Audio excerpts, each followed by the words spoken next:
दोस्तों, आप सभी ने अमरनाथ यात्रा के बारे में बहुत कुछ सुना होगा और शायद आप में से कुछ लोगों ने यहाँ की यात्रा भी की होगी। लेकिन क्या आप अमरनाथ गुफा में मौजूद 2 कबूतरों के बारे में जानते हैं जो कि अमर हैं?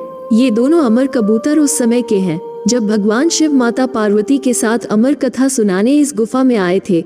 दोस्तों, अगर आप इन कबूतरों के अमर होने की कहानी सुनेंगे तो हैरान रह जाएंगे, और अगर आपने कभी इन कबूतरों को देख लिया तो बहुत नसीब वाले होंगे। अमरनाथ धाम एक ऐसा शिव धाम है जिसके बारे में माना जाता है कि भगवान शिव अमरनाथ गुफा में विराजमान है।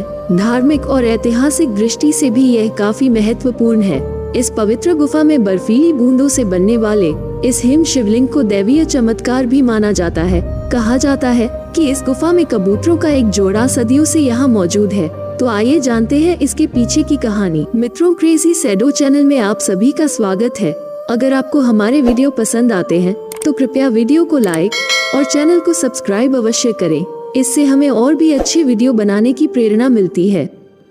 अमरनाथ यात्रा से कबूतरों का इतिहास भी जुड़ा हुआ है। इस कथा के अनुसार एक बार महादेव रात के समय नृत्य कर रहे थे जब भगवान शिव के गण आपस में ईर्ष्या के कारण कुरु कुरु शब्द का उच्चारण करने लगे। महादेव ने उन्हें बहुत समय तक कुरु कुरु शब्द बोलते रहने का श्राप दिया। तदनंतर वे उत्सुक रुद्रोपी उसी समय कबूतरों में परिणत हो गए और वहां अपना स्थायी निवास प्राप्त कर लिया। माना जाता है कि यात्रा के दौरान पवित्र अमरनाथ गुफा में 2 अमर कबूतर भी दिखाई देते हैं। यह आश्चर्य की बात है कि जहां ऑक्सीजन की मात्रा नगण्य है और जहां दूर दूर तक खाने पीने का कोई साधन नहीं है, वहां कबूतर का दिखना शिव और पार्वती का दर्शन माना जाता है। एक बार माता पार्वती ने महादेव से पूछा कि ऐसा क्यों है कि आप अमर हैं और उनके गले में पड़ी नरमुंड की माला का रहस्य क्या है। इस पर महादेव ने पार्वती के प्रश्न का उत्तर देना उचित नहीं समझा, इसीलिए उन्होंने उस बात को टाल दिया। पर पार्वती के आग्रह के कारण ये रहस्य बताना स्वीकार किया।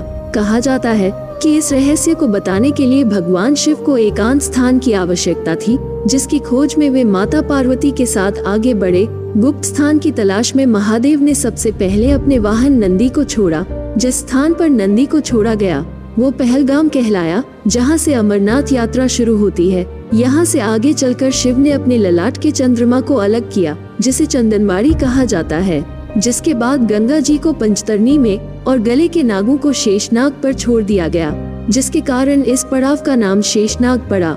अमरनाथ यात्रा का अगला पड़ाव गणेश टॉप है। मान्यता है कि इसी स्थान पर शिव ने अपने पुत्र गणेश को छोड़ा था। इस प्रकार इन 5 वस्तुओं को छोड़कर भगवान शिव ने माता पार्वती के साथ उस गुफा में प्रवेश किया। कोई तीसरा प्राणी इस गुफा में प्रवेश न कर सके, इसलिए शिव ने गुफा के चारों ओर अग्नि प्रज्वलित कर दी। जिसके बाद महादेव ने जीवन के उस गूढ़ रहस्यों की कथा प्रारंभ की। ऐसा माना जाता है कि देवी पार्वती कथा सुनते सुनते सो गई।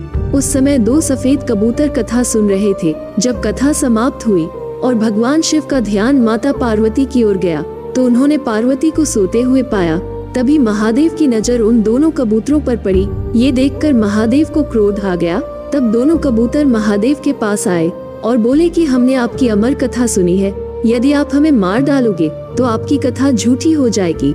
कहा जाता है कि इस पर महादेव ने उन दोनों कबूतरों को वरदान दिया कि वे हमेशा शिव और पार्वती के प्रतीक रूप में उसी स्थान पर रहेंगे, और यही कारण है कि ये दोनों अमरनाथ कबूतर आज भी इस स्थान पर देखे जाते हैं। दोस्तों, आपको जानकर हैरानी होगी कि जहाँ एक तरफ कड़ाके की ठंड पड़ती है और यहाँ सब कुछ भीग जाता है, लेकिन इसके बावजूद इन दोनों कबूतरों को आज तक कुछ नहीं हुआ, क्योंकि ये अमर है।